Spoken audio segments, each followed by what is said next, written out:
Since 2015, Jared Stillman has rocked Nashville sports. That team freaking stinks. And now he's back.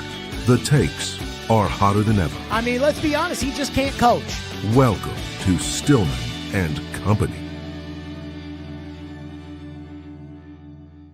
Stillman and Company here on the 440 Sports Network, again on YouTube at Stillman and Co. And of course, wherever you get your podcast, that is where we are every Monday through Friday here again on the 440 Sports Network and the Stillman and Co. YouTube page. And it is crazy because as far as the YouTube subscribers are concerned, it just keeps going up and up and up and up. And there was a number that we were really focused on hitting that was 2.38 thousand subscribers. And we've already hit past that. And we haven't even been on the air for a month. So load them up. So get in, tell your friends, like and subscribe, everything else, so on and so forth here on the program. So we've got a lot to get into today. Braden Gall going to join us at 2:35, and we are going to talk to Braden about the Titans and everything else, but I am very fascinated to know how Braden feels, what the reaction has been on his end to adding the uncensored Stillman and Company program. There are so many people that have put out there like, man, I just love the new show. It's just so great. You just unchained. You unleashed. You without the platform restrictions. And I'm like, really? Because all I think I say differently on the new show than the old show is we curse a little bit. That's it. But maybe it is a little different. I don't know. And so because of that, we'll ask Braden what the reaction has been. Quinny the Pooh says, still Billy's in the house. That's right. I have actually put Sarah Giles, our director of social media. I told her she could make her title at Stillman and Company, whatever she wants, anything short of president. I think technically that would be me. But she can make her title anything she wants. So if she wants to be the vice president, public relations, guru, head bitch, she can be it. I don't care. She name herself whatever she wants. HRH, Her Royal Highness. She can be whatever. But I did talk to Sarah yesterday, and I was like, hey, we've got to get an online shop ready because people want Still Billy merch. That's what they want. They want Still Billy merch. So we're going to go ahead and get that figured out. Okay. Today's program. I want to start with this. I got on Gentry Estes' ass at the Tennessean about 30 minutes ago because I read Gentry's column. And Gentry's column was based off of something that Jeffrey Simmons said yesterday about how the best players on the team need to play better, and that includes him. And the gist of Gentry's column, though I do encourage that you go read it, was that, hey, they're not getting anything out of Arden Key. They're not getting anything out of Calvin Ridley. They're not getting anything out of Draymond Jones. They're not getting anything out of Tony Pollard. They're not getting anybody. And I'm like, that's great. Like, that's fine. But that's not the issue with the Titans. I don't care about the best players not playing well. I don't care about that. It doesn't matter. That stuff doesn't matter. And he said, well, there's still 14 more weeks of this season. And I said, 14 meaningless weeks. These are essentially practices that are left this year. The idea of competing and trying to win, and what we used to do on this show, where we used to look at a game like the Texan game on Sunday and say, okay, Houston's 0-3. What are they saying? Nico Collins and L'Jarius Sneed are getting into it in the most petty receiver corner way possible, with L'Jarius Sneed saying, who? And Nico Collins said, oh, yeah, he knows who I am. That is a story if this game mattered. But it doesn't matter. The rest of the season doesn't matter. I told you, season over, and you knew it after week 2. Here's the story. The story is, can Chad Brinker save the Titans? That's the story. Can Chad Brinker fix the Titans? It feels as if Brian Callahan is on his way out. Let's not kid yourselves here. You know it. I know it. It is not a matter of if Callahan is going to get fired. It is a matter of when Callahan is going to get fired. Is he going to get fired Sunday night? Is he going to get fired on Monday? Is he going to get fired after the Vrabel game? Is he going to get fired at the end of the year? I don't know. You know it. I know it. They know it. And let's be honest, he knows it.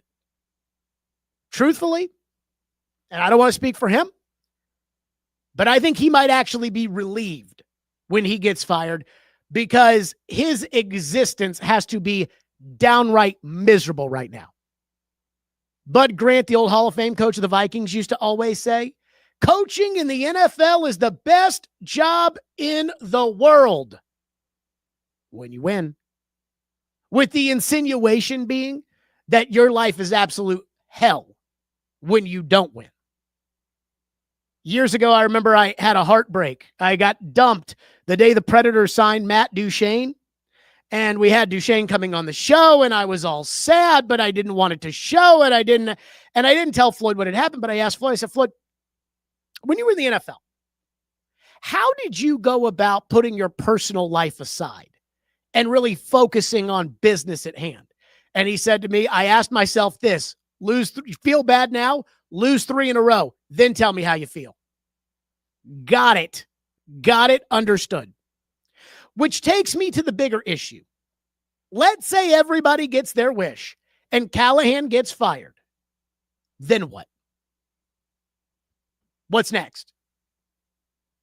We've already talked at length that Mike McCoy would most likely become the interim head coach or Bones Fossil or somebody, and they'd finish the season at what? 2-15? 3-14? Whatever. And then the season ends. And then what? And you know the answer. Chad Brinker gets to hire a coach. That's what will happen at the end of this useless season. 15 weeks from now, Chad Brinker will get to hire a coach. And that leads me to the big question. Do we have any faith in Chad Brinker being able to hire that coach? And every time I bring up Chad Brinker, and I talk about the fact that Chad Brinker, if the Titans are going to be saved, Chad Brinker is going to be the one doing the saving. Every time I bring that up, I hear, well, I trust Mike Borgonzi, which leads me in another direction sometimes when I hear that, which is why do you trust Mike Borgonzi? What has Mike Borgonzi done that leads you to trusting him? But that's not really the issue because Mike Borgonzi is not going to hire the coach. Chad Brinker runs the Titans. Chad Brinker is going to hire the coach. And when it comes to major positions in sports, the owner ultimately decides every time.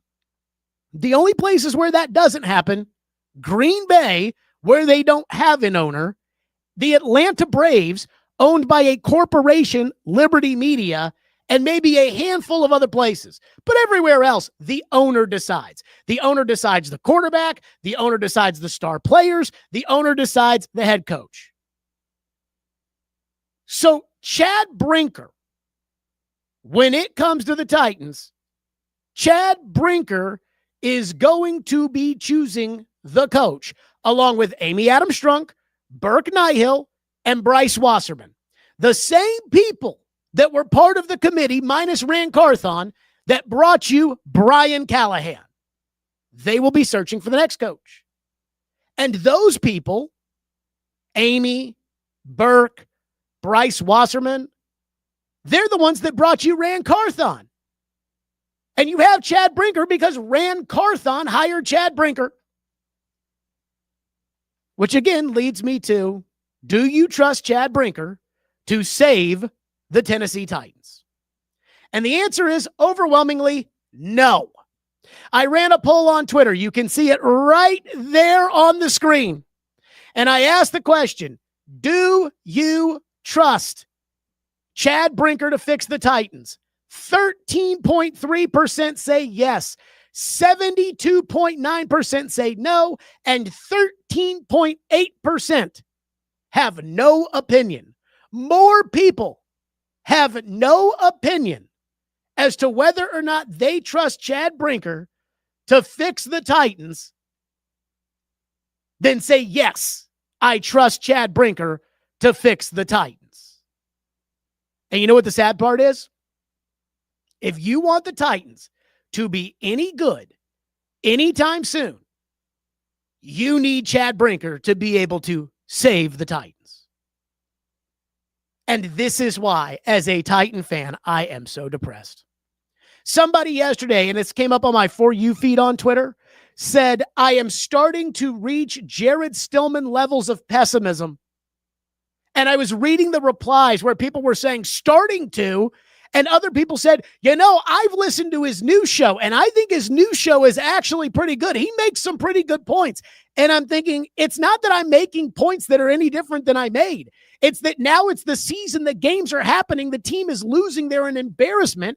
And instead of telling me that the Pee Wee program under Brian Callahan was going to save the day, and I'm just some big hater, you're watching the same shit I'm watching, and you're like, this team sucks. So now you agree with the guy who told you in the offseason that this team sucked, this team was incompetent, this coach doesn't know what he's doing, this coaching staff is no good. Now you agree with it because you're watching the games. That's the only difference. So 73% of the people say no, you do not trust Chad Brinker. 14% have no opinion on this. So that's where the skepticism comes. That's where the question I have to ask comes from. Where is the hope that this is going to get any better? How can we, as Titan fans, and you know me, I am a Titan fan. It pains me that these games are so miserable. It pains me that I no longer get excited for Titan football anymore. And I used to. I used to live and die by Titan football. I can still remember the Titans had a late start when they played the Patriots in the playoffs in 2003. And I remember just all day just waiting and waiting and waiting for that game to start. Now it's just like, oh, yeah, Titans play on Sunday. Whoa. Good luck to them. And this is what I hate. Brian Callahan yesterday talked about the short term and the long term. And the short term and the long term both rely on Chad Brinker. Until the long term, which is what I think may be inevitable, which is Amy would fire Chad Brinker. Here's my feel when it comes to Chad Brinker. And I'm just being totally honest here. I know Chad Brinker a little bit. He is smarter than Ran Carthon and Brian Callahan. He is much smarter than Ran Carthon and Brian Callahan. And he's much more adept at reading the room than Ran Carthon or Brian Callahan. The problem is that it's not difficult to read the room better than Ran Carthon or Brian Callahan. I don't think it's very difficult to be smarter than Ran Carthon or Brian Callahan. But make no mistake about it, that is a positive. So at least there's that. But at the same time, if I'm being totally fair here, I think Chad Brinker is underqualified. The guy was not in charge in Green Bay. He was not even remotely in charge in Green Bay. He got hired to come to the Tennessee Titans to be assistant general manager. He got hired in the same pod as Anthony Robinson, who got fired by Chad Brinker when Ran Carthon got let go. He got hired to be assistant general manager. It's not as if the team has reeled off a couple of Super Bowls that has led to his promotion. So on one hand, I do think he's smarter than the guys who have royally fucked everything up. But I don't think that he's qualified to do the job with which we're asking him to do. And the other thing about Brinker that really bothers me, and I don't exactly know how to feel about this, but all the rainbow pumping that Brinker has done publicly of Carthon and Callahan over the last couple of years, that should count against him. And people will say, well, Jared, what's he supposed to do when he gets on a podcast and he talks about how Ran Carthon is his long-lost brother? And Jared, what is he supposed to do when he's talking about how great Brian Callahan is and how impressed he was this offseason with the Pee Wee program. And what's he supposed to? What's he going to do? Get up there and just shit on his own guys? Well, maybe. But at the same time, you don't earn my trust by saying total bullshit and then after the fact pretend like, yeah, that was just bullshit I was saying. That is not how you earn my trust. That is how you earn somebody's trust who is desperate to want to trust you. And I'm not desperate to want to trust Chad Brinker. And that's what takes me to the hopelessness of being a Tennessee Titan fan. That is where the pain comes in. Because at the end of the day, Amy Adams Strunk has to make key decisions to get this team back on the train tracks. When this team was this bad 10 years ago, I'll give her credit. She made the decisions to get the team back on the train tracks. She got rid of Tommy Smith. She brought back Steve Underwood. They got rid of Ken Wisenhunt. They made Mike Mularkey the coach, which apparently was an Amy thing. They made John Robinson the general manager, and on they went. Now, it does not feel very good about trusting Amy to get this team pointed in the right direction. And her key decision in all of this is to put it in the hands of Chad Brinker. Is there a chance Chad Brinker can be that guy? Sure, there's a chance Chad Brinker can be the guy. There's a chance I could be the guy. Put me in charge, because if you put me in charge, I'm just going to tell you right now. Thomas Dimitrov, Mark Dominic, Rick Spielman, one of those old guys is going to be riding shotgun, and they're going to be helping a lot. So there's a chance. Will it happen? I don't know. I mean, I think it would, but again, that's me. But here's the thing, what bothers me, again, when we're talking about whether or not Chad Brinker can be the guy who saves the Titans. Chad Brinker has been here in some capacity, getting paid handsomely for 3 years. And I don't know if you've noticed the last 3 years of Titan football, but it just keeps getting worse and worse. When he first got here, he was an assistant general manager for a team that had won 7 games. Again, I don't know what his authority was. I don't know what his job responsibilities were. But normally when you're an assistant general manager and you get a promotion to president of football operations, it's usually with another club and you get that job because your team does well. In the case of Brinker, the 3 years he's been here, they've gotten worse every single year. So how am I supposed to trust that guy? How am I supposed to trust that guy that did an hour podcast, sat down in front of all of you and said, I know Rand Carthon's going to be a great general manager. He's going to do great things in this league. And then they fire Rand Carthon. He's like, no. I didn't really mean any of that. Again, he didn't say it, but you know he thinks it. Guy was on the committee to get Brian Callahan hired. They kept Brian Callahan. Now, my reporting at the time was Brinker didn't want to keep Brian Callahan, which may actually be a mark in favor of Chad Brinker and his ability to fix this shit. But again, you've been here for 3 years. These moves have... Where were you when Tavondre Sweat was taken in the second round of the draft? Where were you when the team said we want to take a guard with the 11th overall pick? And I feel like the sentiment that they really tried to push on all of us when they made the last set of changes was just give it a chance. Just give it a chance. We're going to bring in Mike Borgonzi. We're going to draft, develop, retain. Just give it a chance. We got Brian Callahan in the Pee Wee program. Just give it a chance. But isn't giving it a chance giving you a season to show incremental improvement? Begging people for patience and then having to fire your coach a month into the season because he is so awful doesn't really inspire any confidence in me. Does it for you? So as I have said many a time, I am a Titan fan through and through. I hope it works out. But the only way that it does work out is if Chad Brinker knows what he's doing. And as I have said about Brian Callahan, and I said this about Rand Carthon, Chad, I am rooting for you, but I am betting against you. And betting against Rand Carthon and Brian Callahan can make you a rich, rich man. I'm betting against this one too.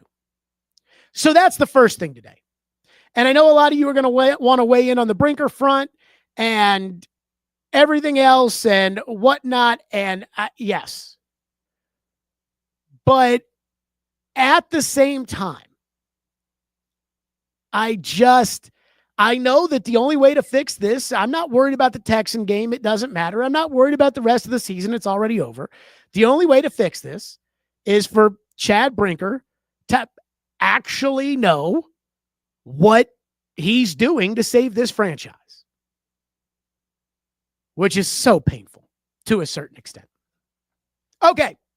The second thing I want to get to today, and I saw this last night on YouTube, and I am actually really excited for this topic. So Blaine Bishop ain't here for the Jarvis Brownlee Jr. character assassination. And let me say this. Good for Blaine Bishop. So one of the things about local sports radio is that in pretty much every major American city, especially the ones where there's an NFL team, there are pretty much 2 sports radio stations. That's usually how it works. Now, there are some others, but there are pretty much in every major American city 2 real sports radio stations. In New York, there's WFAN and there's ESPN New York. In Philadelphia, there's WIP and there's The Fanatic. In Chicago, there's 670 The Score and there's ESPN 1000. In Boston, there's 98.5 The Sports Hub and there's WEEI. So for every major American sports town, there are 2 radio stations, and our radio city market is no different. And inevitably, oftentimes, it kind of becomes this Hatfields versus the McCoys because you're competing. You're competing for ratings. You're competing for advertising dollars. You're competing for popularity. Again, it's all natural. They don't really have this in television where the Channel 2 guy is mad at the Channel 5 guy because nobody really, sorry, Corey, watches the news for the sports guy for the minute and 30 in which they tell us what happened during the day. But I've always kind of considered the relationship with people at other radio stations kind of like competing against one another on the field. So we can shake after the game and we can cut up. But because Blaine was on 104.5 for all those years, I could never have him on my show. I could never use his points that he was making. I could never cut his audio and use it on my show. And let me just tell you something. Holy shit, I wanted to. Because the more I've gotten to know Blaine Bishop over the years, the more I respect Blaine Bishop. And I really respect Blaine Bishop as a host, not just as a former player, but a host. He cares about content and he knows the game. And again, I not that I didn't think Blaine was good. I've always thought Blaine was good, but just talking to Blaine over the years, man, he gets the game. And I'm talking about the radio game and the media game. I'm not talking about football. We all saw Blaine play football. He was a great football player, but he gets the game. And now that I'm not on the radio anymore, I can use Blaine's audio. So yesterday, Easton Freeze of A to Z Sports was on Blaine's show. And he kind of alluded to what I just flat out said yesterday on the program, which was the Titans didn't think that Jarvis Brownlee Jr. fit the culture. And the way I said it was, what I was told was he lacked discipline and lacked professionalism, and they didn't think it was going to change.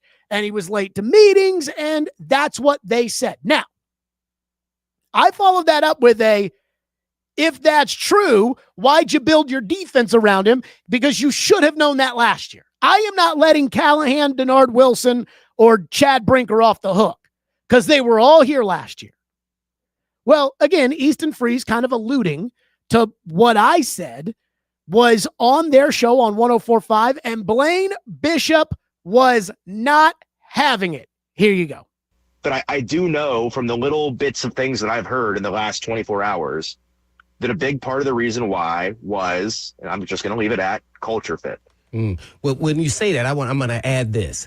All those adjectives you just heard and then now are kind of believing could all be just rumors. So I want you to take all those adjectives you just said about Brownlee and then say, okay, compare that to Snead, who shot at somebody.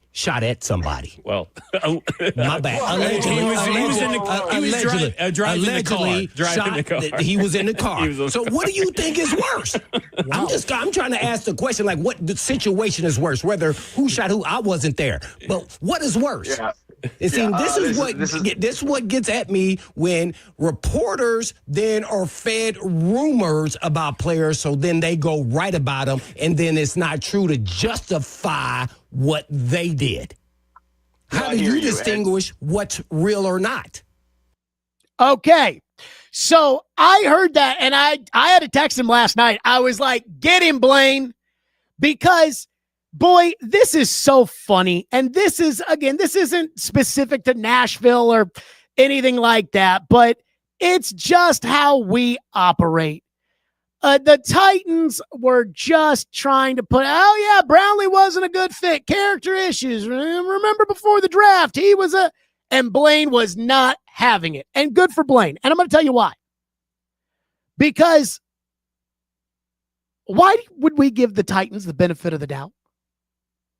Why would we say, it's Jarvis Brownlee's fault? It's Jarvis Brownlee's fault that Jarvis Brownlee isn't on the Titans, and the Titans, they know. Why would you give this organization the benefit of the doubt? I said yesterday, hey, the team, from my understanding, had viewed Brownlee as an undisciplined and unprofessional player.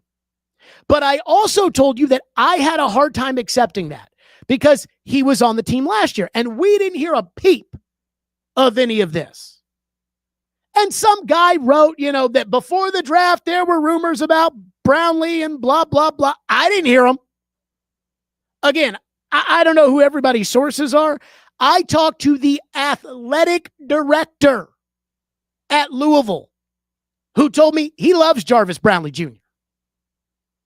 Now, was Jarvis Brownlee Jr. perfect in all of this? Probably not. But there are two sides to every story. And I appreciate the fact that Blaine stepped up when it'd be very easy to pile on the player on his way out of town, and it'd be very easy to say, oh, well, he didn't fit the culture. Oh, well, he was no good. Oh, well, it'd be very easy to do all of that. But again, where's the other side to the story? Because taking the Titans story and running with it, which is what Easton did, and I mean this with all due respect, like I'm not going after Easton here, but you can't just sit there and say, well, the team told me this, and then treat it as if it's gospel. Because just because the team says it does not mean that it is 100% the case. Also, I laughed out loud when Blaine compared it to Snead's bullshit, allegedly shooting up a car dealership during the season. But he fits the culture. Brownlee doesn't fit the culture. Brownlee just showed up every game. Brownlee, now again, he committed too many penalties. But Brownlee was on the team last year, and he committed penalties last year. And you built your defense around him. So you must have thought all offseason that Jarvis Brownlee Jr. fit the culture.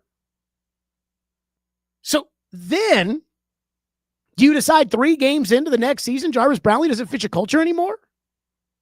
And we're just all supposed to sit there and say, well, he doesn't fit the culture. I mean, come on now. It's as simple as that. He doesn't fit the culture. Yeah, that's bullshit. And good for Blaine. I wonder if in Blaine's past, at some point in his career, somebody wrote something or somebody said something and he's like, yeah, no, that's not true. Because that is, again, what kind of feels like happened with Brownlee, which was they viewed him as a core piece. And now, oh, no, yeah, he's bad guy. Bad guy, doesn't fit. Dial up the athletic director. Hey, what do you think of Brownlee? I love him. Got it. I also think that we should keep in mind what James Williams said in the locker room yesterday. PK put the video out on Twitter where James Williams was talking. Not that I really give a rat's ass what James Williams thinks, but when James Williams was asked about Brownlee leaving, he talked about, oh, yeah, the Jets, they got a dog. They got a great player. It's like, yeah, it doesn't sound like he doesn't think that Brownlee fits the culture. That's how you lose the locker room. Go around, start telling everybody that Jarvis Brownlee was no good, and the players in there are seeing it, and they're like, no. Jarvis Brownlee actually was kind of a good dude. So I got to tell you, shout out to Blaine Bishop. And I'm not knocking Easton Freeze here. Again, he's just passing along what he was saying. Like, this is not like a Blaine killed him, Blaine showed him. No. That's not what I'm getting at.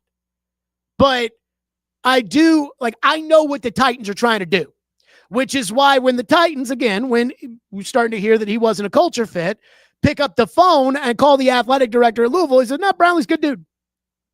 It's like, okay. Then I give you both sides of the story from what I've been able to tell.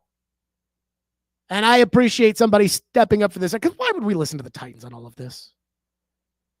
So there you go. We'll get into some of your reaction on all of this coming up. Joined now by Braden Gall, 440 Sports, here on the program. The guy who made a lot of people mad about less than a month ago when it was announced that the Stillman and Company program was coming to 440 Sports. Braden Gall, thank you. Finally, your first appearance on the Stillman and Company program. It's an honor to be here. First time, long time, Jared.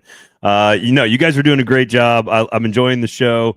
I don't agree with half of what you say, but that's the whole point, right? So I think that is part of the point here.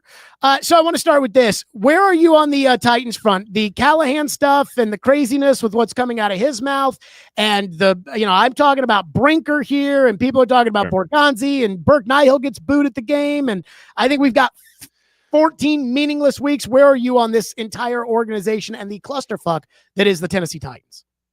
Well, I think the Brownlee stuff and Brian Callahan's lack of explanation, I think, is really interesting sort of political theater, messaging theater around all this, because if you're the front office, shouldn't you be the one answering the questions about this Brownlee trade? But if you put Callahan out there, who's generally been very good at answering questions until this football season, apparently, and he's kind of stumbled through a bunch of explanations after game 1, after game 3, hasn't been his sort of strength so far. He's kind of shrinking from the moment, as it were. If he goes out there and does a great job, then the trade is explained a little bit better to people. If he goes out there and struggles like he kind of did yesterday, I don't know. Maybe the front office is like, all right, if we're gonna make a move on this guy in a few weeks or next season or whenever, I don't know. I just think I know that's cynical and I know that's conspiracy theory of me, but I think that I think there's palace intrigue, just like there was with Rand Carthon, just like there was with John Robinson, just like there was with Mike Vrabel. I think there's palace intrigue here that's very interesting to me. I think the Brownlee trade is actually, ironically, I think the Jarvis Brownlee trade is far less of a controversy than anybody thinks it is. He is like the 86th best corner in the NFL. He is the Titans' 3rd best corner by definition, behind McCreary and Snead. He was a 5th-round pick. He was not going to play last year if not for 2 injuries.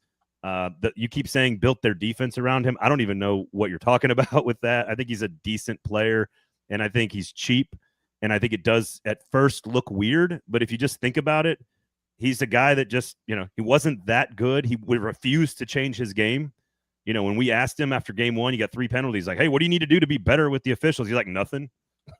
So, I think I don't disagree with some of the reporting that's out there about sort of like, is he a little immature? Maybe that's true. I think he's sort of showed us that with his inability to sort of acknowledge his own mistakes on the field. But at the end of the day, I think this is far less of a big, this is Occam's razor for me. What's the most rational explanation? The team is awful. They're going to start selling pieces. They could upgrade from the 7th to the 6th round because of this. He's not that important of a piece. I think the fans' hearts in this is more attached to Brownlee than like the reality of the situation, if that makes sense. Otherwise, we can get to Callahan and all that other stuff too. So I think the issue on the Brownlee trade front for me is that I think fans just think it's stupid for what they got in return. I mean, I didn't think Brownlee was Patrick Surtain, and I don't think anybody else did either. But if you're going to give up a starting player on defense, albeit not a great starting player, shouldn't it be more than a 6th, 7th round pick swap? I think this is where it gets interesting, and I think some of the commenters are saying this. Like, a starting corner on a rookie contract, that's where you start to go, wait a second, I don't think you got what you should have gotten for that, right? But again, the 84th, 86th, 88th best cornerback in the NFL, what is that worth to people? Like, that is not worth a 1st-round pick, a 2nd-round pick, a 3rd-round pick, or a 4th-round pick. I mean, maybe they should have gotten a 5th, but, like, I don't think you can – this was a 5th-round draft pick for a reason. The entire NFL passed on him 4 times. He should not have played last year, and then he gets onto the field, and he's roughly, a top 80. He's not even a top 80 corner by grade. So, again, I mean, the tape says he's a really, really good tackler, right? He's a really good tackler around the line of scrimmage. He's going to come up and make plays like a top 30 corner in that area. He's more of a slot. And so I just think he's miscast a little bit in terms of the defense. Again, forced into action. I just don't think it's as big of a deal. Do I think they could have gotten more, to your point? Probably. Do I think they could have fought harder to get more? Maybe. Can you blame the organization for the messaging and for not getting more? Sure. That's front office, right? That's all in the front office. Can you blame the front office for putting Callahan out there yesterday to answer all the questions that he can't actually answer? Yeah, I can blame them for that. Nobody's guilty in all of this. And is Brownlee guilty of maybe not evolving as fast as they need him to, or fitting in the way he needs to, or maturing the way they need him to? I'm sure the player gets some of the blame too. I just don't think it's as stupid or as controversial as people think. I just think it sucks, and the team is bad, and so people are pissed. And I think people thought that Brownlee was a long-term solution, and maybe he grows into that, and that's what you gave up here, is potential, right? I mean, again, I think if they traded him for a 4th-round pick, people would still be upset, but at least you would say, hey, we got a 4th-round pick out of it. To me, it's the return that is the problem, which is you've got a young player with 2 more years after this year under contract who, again, he's not perfect, but he does play. And he's not great, but he is solid as a starting-ish player. And that should be more value than what they traded for him was a get this guy out of here right now, or we're going to cut him type of trade. Braden Gall here with us here on the program. Okay, so now I don't want to waste time talking about Callahan and his job because he's going to get fired. We know it. You know it. Everybody knows it. I think even Callahan at this point knows it. And when the moment comes, I do feel, not that I want to speak for him, that he may be a little relieved because it's so bad. But I ask of you this question, which is, are they just going to let Chad Brinker pick the next coach and we as Titan fans have to sit here and pray and hope that Chad Brinker knows what he's doing? Because I ran a poll today, Braden, and 13% of the people have faith in Chad Brinker to fix the Titans, which means 74% and another 13.8% have no opinion. 74% do not trust Chad Brinker to fix the Titans. How do you feel? This is real complicated because obviously he has final say, quote unquote, on everything, which we don't. I think that can be overblown, and it certainly was by me, by you, by other people for those years that we were debating that with Vrabel, with Carthon. I mean, Mike Borgonzi is the general manager. So if Mike Borgonzi he's got to get sort of like, hey, you cool with this, Chad? Kind of stuff around trades like Brownlee. The question is, how involved is Chad going to be on a hire like this? And I imagine the group decides this together with Brinker final approval, right? Like the way they described it was, and this is from their mouths, right? Borgonzi is going to operate the football side. I am going to operate the team side. And if there needs to be a decision that I can break a tie or have final say in, then I'll be the one that does that, I being Chad Brinker. Do you believe that? I think it's more group than they want us to know. But the question is like, I know it's unsatisfying to people, but does it actually matter? Like yes. No, it doesn't. Mike Borgonzi and Chad Brinker are going to decide things. Whoever has final say is the one who makes the choices. And so, again, it's not like Brinker. What does Brinker do during the day? This is not like an owner who goes out and sails around on their yacht and then shows up on draft night, looks at the board and says, oh, we got to take Manziel. That is not what we're talking about here. Chad Brinker goes to the office. He watches tape. He breaks down players. He goes to the Senior Bowl. He goes to the Combine. He does all that. Chad Brinker is the general manager. The only reason that he's not the general manager is because he gave himself a better title. Chad Brinker runs the Titans. And so when you're like, well, you know, they kind of get together and they put their heads together. No, yeah. Mike Borgonzi only took this job because of the salary. And I'm sure Brinker told him, you'll get more of a say in this. But if Chad Brinker wants, and again, I'll go back to the biggest decision that was made this offseason, the decision to draft Cam Ward. If Chad Brinker wants to draft Cam Ward and Mike Borgonzi wants to sign Aaron Rodgers, they're going to do what Chad Brinker wants them to do. Chad Brinker is, along with Amy, picking the coach. What I mean by that, and I'm seeing lots of people in the comments saying, of course it matters. Oh, it does matter. What I'm saying is that for blame and who takes the credit or who takes the blame, it is on the two of them, period. And if it doesn't work out, if they fire Brian Callahan and hire somebody else and it doesn't work out, they're not going to have jobs, either of them. So I just don't think, my point is like, of course it actually matters who has final say and who says, but like, this is not how, like, real world organizations with real leadership that care about the people, like great leadership and great psychology is giving agency to the people below you. That is what great leadership does, is agency. So again, if Brian Callahan, let's go to the Cam Ward thing here. If any one of those three guys, Brian Callahan, Mike Borgonzi, or Chad Brinker, is standing on a table saying that absolutely this is not the guy we should draft, do you think the other two are just going to be like, shut the hell up, dude, we're going to take him anyway? Like, that's not how this works. The reason Cam Ward gets drafted is because there's some modicum of agreement there. And but wasn't that supposed to be what they were going to do with Rand Carthon as the general manager? Look, I have a lot. We've reported a lot on Rand Carthon and the dysfunction of the organization when he was there. And this is what I was going to get to, where I think that the argument against Chad Brinker, to me, is not about like, am I concerned? Like, I think Chad Brinker knows football. I think Mike Borgonzi knows football. I think Rand Carthon knows football. I don't think he knows organizational leadership and psychology. I don't think Rand Carthon knows football. But the point is like the other thing is they could people stumble into good coaches all the time. And people pick bad coaches, even though their resumes look great. Brian Callahan's resume, he checked every single box. Every single fan was excited about the resume Brian Callahan brought to the table. There's a lot of guesswork in picking a great coach who has no experience doing this stuff. So it's just you got to admit that there's a lot of unknowns here for everybody involved. But the thing I would look at with Brinker, and this is ultimately the question that I think is most important here, which is the ideas inside the organization.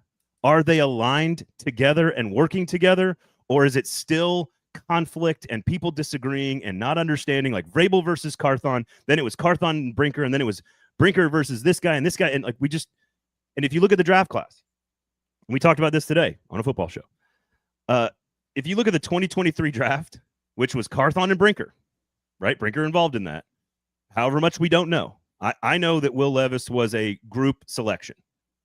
I have no problem saying that Mike Vrabel was on board, that Rand Carthon was on board, that Chad Brinker was on board with Will Levis, all of them. They were all on board with that. But if you look at that draft class, they have zero other than Peter Skoronski. Peter Skoronski is one of the best players on the team, could be an all-pro this year. But literally every pick is going to play 0 snaps. Tajay Spears has played 0 snaps on this team in that draft class. Brinker was a part of it, and he has to take some ownership of that. No, he doesn't. The 2024 draft. This is my point. We don't know how much ownership he needs. 2024, Latham, injury, I got it. 23% of the snaps so far. Sweat, 14% of the snaps so far. Who, by the way, there will be lots to talk about with Tavondre Sweat as the season goes along. In a good way or a bad way? Probably not good.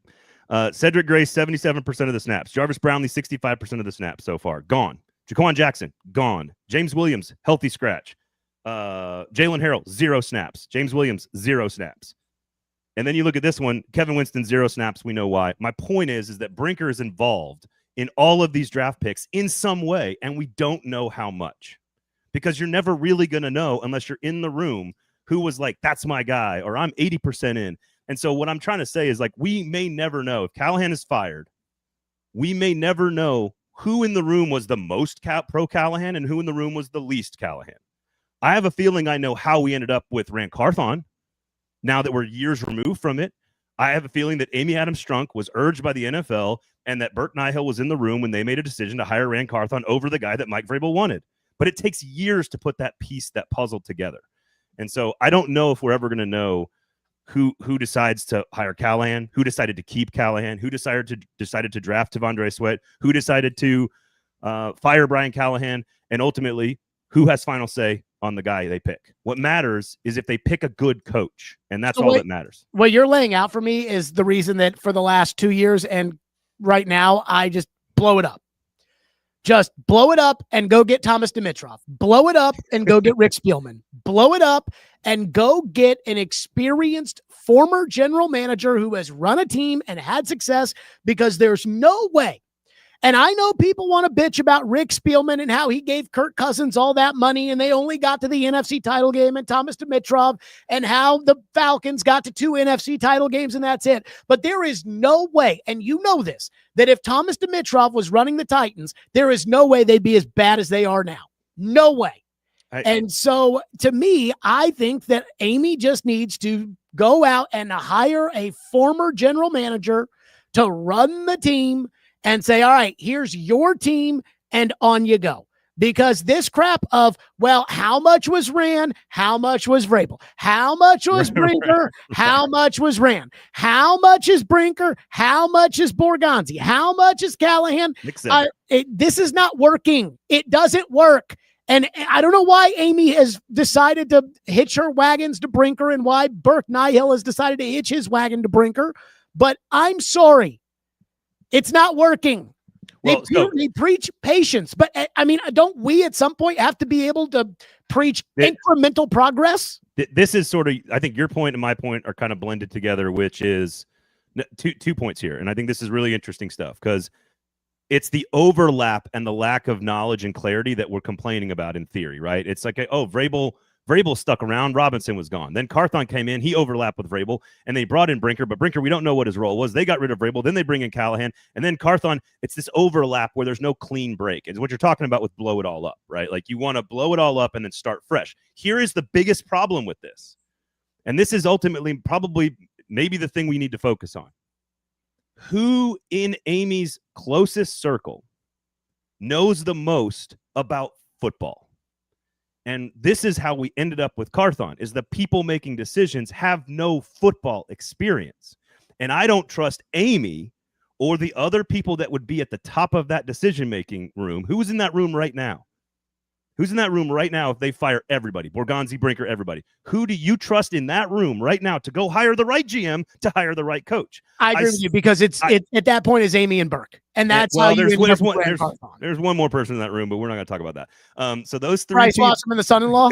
Those three people are in the room. The son-in-law, former college lacrosse player. He's a lawyer. Gets to say only because he's porking the owner's daughter, but that's it. Keep it classy. Keep it classy. But this is my point. I trust, ultimately, then maybe this is how you need to say it. I trust Chad Brinker and Mike Borgonzi as a duo or individually far more than I trust any of those three people to make a decision about this. Do you trust Jared Stillman to make a decision more than you trust those three people? I trust you to make decisions about sports talk and media and coverage and all these other great things that you are, but you have zero experience hiring a coach. That's the most ridiculous thing I've ever heard. Way more than I would trust Amy Burke and Bryce Wasserman to make a decision. Yeah, that's fair. And then what's ironic is you have as much experience hiring football coaches as Amy, Bryce, and Burke do. And that is ultimately the concern here is like you need people like that have football expertise deep in their experience and in their bones. And Chad Brinker has that. He may not get it right and he may make a mistake. But in that group right now, let's put 8 or 9 or 10 people in the room. The most important people in the Titans organization, put them in a room. The people I trust the most to make this decision right now, which is if and when do you need to move on the head coach, who should be interim, and who do you need to put in the room from a search standpoint. The people I trust the most right now to make that decision are Chad Brinker and Mike Morganzi. Full stop. They've also not been given the opportunity to build the organization structurally in their image until February. Brinker hasn't had that kind of stuff, that power until then. So I just think that if these are the people that the entire organization trusted to run this part of the building, you got to let them do it. You got to let them do it for now, because to me, they're the most experienced and intelligent football people that are in the rooms right now making the decisions. That may not be good enough, but right now I think they're the best ones in there, in my opinion. Braden Gall with us. He owns 440 Sports, of course, 440 Sports, the home of Stillman and Company. So I have to ask, what was the reaction on your end? Just overall, not Twitter, not people, just put it all together. What was the reaction of adding the Stillman and Company program to the 440 Sports lineup? I got a lot of great what a higher way to go. I got a lot of that, man. There's no question about that. I got a few that were like, oh, come on, man. And I'm like, well, he knows exactly what he's doing. I've known you also personally for a very long time, and I don't mean to like blow up your spot here. But I think I've told this story. I think I've told this story before in the past, but I had a really crazy moment at SEC Media Days where my daughter was in an ambulance and she was 9 months old and I wasn't there, and I was pretty wigged out. I was sitting with people that we'd been drinking, and you like, I'm not leaving you, man. I'm going to be next to you until we get you back to bed and relaxed. And I think people don't allow that side too much to see on the air. And I do think that that's something that people need to know about you, whether they want to know about it, whether you want them to know about it or not. Again, do I agree with half your opinions? No, I think half your opinions are wrong, but that's America, baby. So, no, I'm excited to have the show. The growth is awesome. And all of you guys in the comments, I think are evidenced by the relationship you've built with your audience. And what we care about at this company is having a very close-knit relationship with the people who care about the same things that we do. And that is Nashville sports. That's the Tennessee Titans. That is being together around this stuff and enjoying ourselves. And that's what matters. And I think that's why the company's been successful. I think it's why you've been successful. And I think it's why the partnership will be successful. I keep hearing questions as to when you're going to go get Robbie and Joe. I was like, whoa. I was like, whoa. He's already got me Paul. And let me say something. You and PK are not the only two former sports talk radio show hosts that I've had the opportunity to bring on the platform. All right. And you and Paul are the only two that I've brought on the platform. So there is that. I do want your last. I am the Chad Brinker of 440 Sports. Oh, that makes you feel good. Before we get to our Thursday night sermon, is Vanderbilt, and I'm headed over to Vanderbilt later today, as they are having the ceremonial open of their new, I think, South End or something like that. Oh, nice. And I am going to the Vanderbilt game on Saturday night against Georgia State, and I have applied for a credential for the Vanderbilt game at Alabama. I may make the trip to Tuscaloosa. Oh. I have to ask you, do you think Vanderbilt is going to make it to the college football playoff, or has a real shot to make it to the college football playoff? I mean, the answer is no, but I mean, clip it and send it to Diego, I guess. Look, I'm not sure Tennessee has a chance to make the college football playoff. There's a lot of great, really good SEC teams that I don't think have a chance to make it to the college football playoff.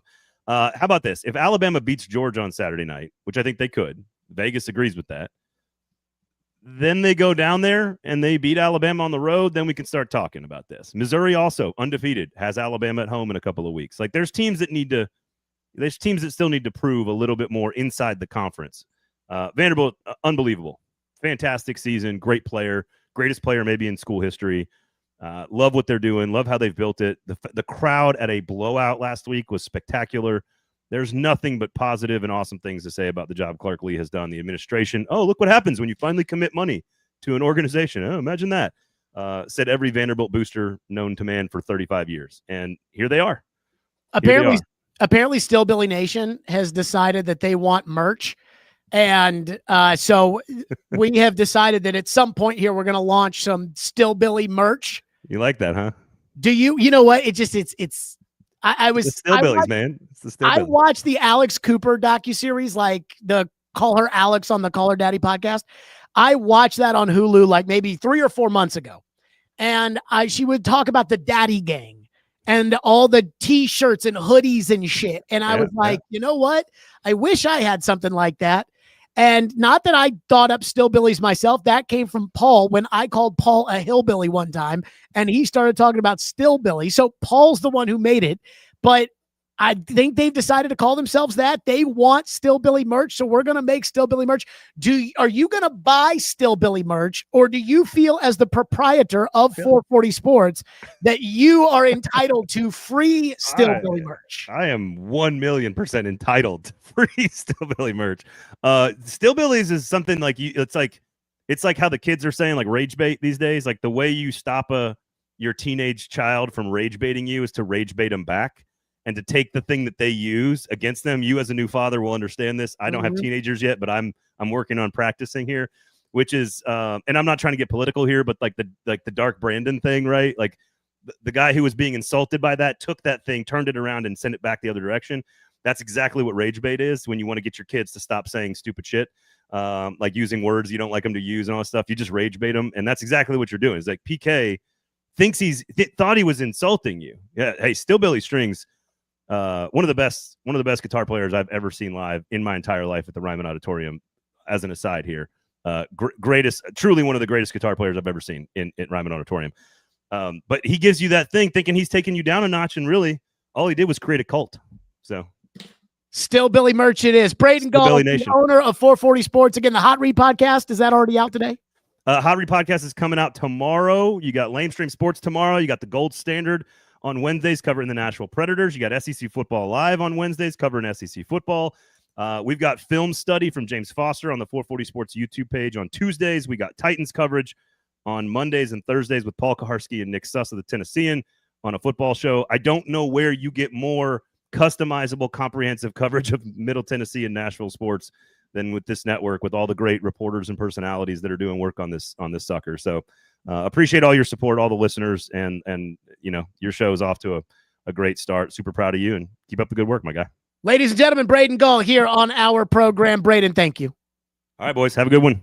Yep, Braden Gall joining us on the program, the proprietor of 440 Sports. Before we get to our Thursday night sermon, which is something new that we do on this program, I do have to bring this up. The distinguished gentleman has finally made it to the new Stillman and Company program, saying, I heard you summoned me. And I have to say something, TDG. For somebody who listened to the show, we thought all last season that TDG might have been Ran Carthon's burner account. He was so in defense of Ran Carthon, and every single day was right there front and center in the YouTube chat. And we start the new show, and Adam in Portland's in there, and Nevada Josh is in there, and a bunch of you Stillbillies are in there. And TDG was nowhere to be found. And I'm not going to lie. There was a part of me that said, where the fuck is TDG? And finally, I just said it. You know, people were saying it in the YouTube chat too. I said, where is the ride or die? Where is he? Well, ladies and gentlemen, the distinguished gentleman is here. And I'm just going to say, it's good to have you back. I don't even know how you feel about how bad this team sucks, TDG. But I got to say, I am glad to have you back. With that, of course, it is time for our weekly Thursday night sermon. And every time I hear the Thursday night sermon music, I start to get a little excited. Because when the Thursday night music comes, it means we've got football this week. And let's start right off the top. The New York Giants are throwing in the towel on actually trying to develop Jaxson Dart by naming him the starting quarterback, throwing him into the deep end of the pool starting this week versus Jim Harbaugh and the 8th-ranked defense in the NFL. Yes, Jaxson Dart will get to face the Saints, but then after that, it's the Eagles twice, sandwiched with the Broncos in between. Boy, that seems like a recipe for success. But isn't it obvious why Brian Daboll is making this move? Isn't it obvious why the Jets are making this move? Excuse me, the Giants. They're just as stupid. Isn't it obvious why they're making this move? Brian Daboll is making this move because he is trying to save his job. This apparently is how it works in the NFL. is head coaches and general managers, they're not trying to build Super Bowl teams. They're trying to keep themselves from getting fired. But what is that going to do for the player? That is why the owner has to be the one sometimes to step in to say, wait a minute, are you playing the kid because you think he's ready for the NFL, or are you playing the kid because you're trying to show that you deserve to stay on as the head coach? But the problem is that most of the time these owners, instead of sitting there and saying, no, let's protect the kid, they say, we want to see the kid. And that's why the Giants are the Giants. Can I get an amen? Tom Brady has come out in defense of his dual roles, an independent analyst and a minority team owner who is the pseudo director of football for the Las Vegas Raiders. Apparently, Brady has a newsletter. And in his newsletter, Brady says that it is not a conflict and that only, quote, paranoid and distrustful people would see it that way. I don't know Tom Brady, but I am the biggest Tom Brady fan you will find. I have read his book. I have watched his documentary. I watched his docuseries. I watched the docuseries that wasn't his, that was about him. I even once downloaded the TB12 workout plan and did it for 3 months straight. A lot of resistance fans. I don't buy this idea that it's not a conflict of interest.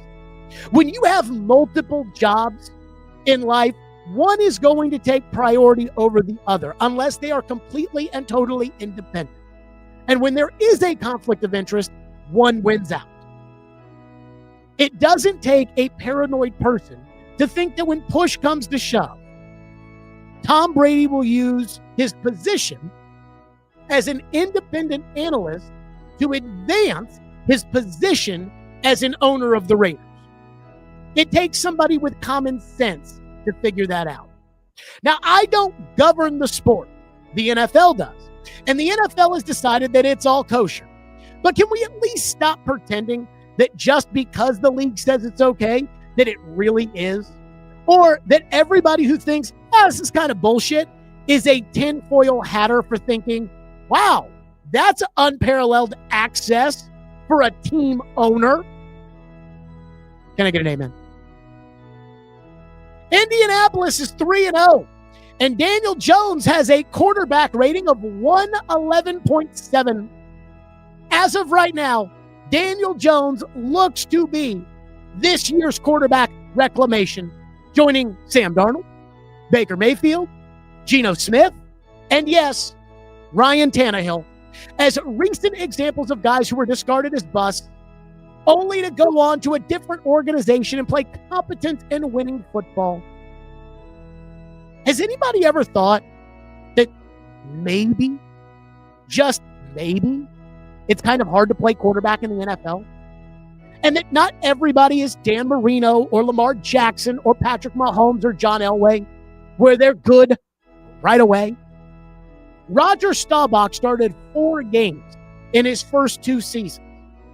Troy Aikman was benched for Steve Berline before the Cowboys reeled off 3 Super Bowls in 4 years. Terry Bradshaw was on the bench and asked for a trade in Pittsburgh. Steve Young was 3-16 as a quarterback in Tampa before becoming a Hall of Famer in San Francisco. And Drew Brees was 2-9 in year 3 as a starter with the Chargers. Maybe some quarterbacks just need time to bake. But then again, who are the teams that we're talking about that have given up on these quarterbacks only to see them have success? The Jets, the Giants, the Dolphins. Oh yeah, teams that suck. You think that's a coincidence? And finally, the Houston Texans fans are beside themselves because their offense with C.J. Stroud currently ranks 29th in the NFL and 32nd in points scored after 3 weeks.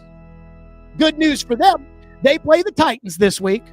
But the issue with the Texans And the issue they're running into might be a symptom of a bigger problem for bad teams that suddenly become good in today's NFL. Getting too good too soon and letting it warp your brain of what you actually are. We saw that here with the Titans. Mike Mularkey won 9 games in 2 seasons, won a playoff game and got fired because it wasn't good enough. They hadn't won a playoff game in 13 years before Mularkey won that one at Kansas City. 2 years ago, the Texans were the laughingstock of the National Football League, firing one coach after 1 year after another. Their star quarterback refused to play for them, and they still had to pay him. And that's while he was going through sexual assault allegation after sexual assault allegation. Then they drafted C.J. Stroud, and all of a sudden, everything got better overnight. 12th in the NFL, lighting up the scoreboard. Bobby Slowick, the coordinator, was getting head coaching interviews, and C.J. Stroud was the next great young quarterback. Since then, their veteran offensive line has gotten older and has been dismantled. Bobby Slowick was fired after last season, and the offense gets worse and worse. They hired Nick Caley from the Rams because we want that special secret sauce. And yet, again, it's worse. C.J. Stroud is not the problem. I take C.J. Stroud. The problem is the Texans became nouveau riche. The guy who all of a sudden is destitute and then gets rich and blows all his money on boats, cars, and shit he doesn't need. The Texans never truly understood how they got good in 2023, and they never really understood why they regressed in 2024. But in fairness to them, at least they're not listening to the team chaplain anymore for advice on how to run the team. Can I get an amen? And that right there is our Thursday night sermon.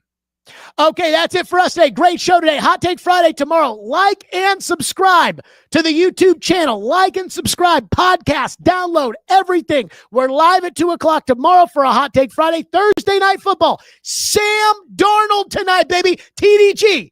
Have you seen what Sam Darnold has been doing for the Seahawks? We will all see Sam Darnold tonight, and we will see you all tomorrow at 2.